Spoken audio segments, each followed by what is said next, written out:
करते हैं सियालकोट से report Azhar Jani, senior reporter PNP sports news Sialkot.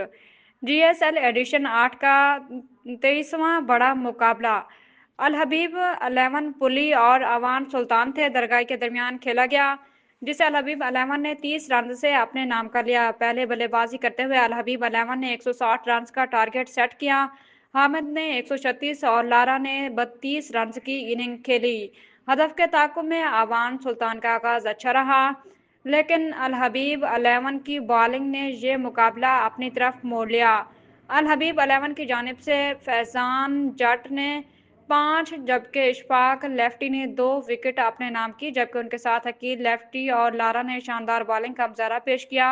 Man of the matches GSL owner and sponsor Rana Sarfaraz Rajput और फहद टीपू की जानिब से 10,000 का इनाम फैजान अकील लेफ्टी और लारा को दिया गया, जबकि match changing performance Rajput family की जानिब से इशफाक लेफ्टी को 2,000 रुपये इनाम दिया गया।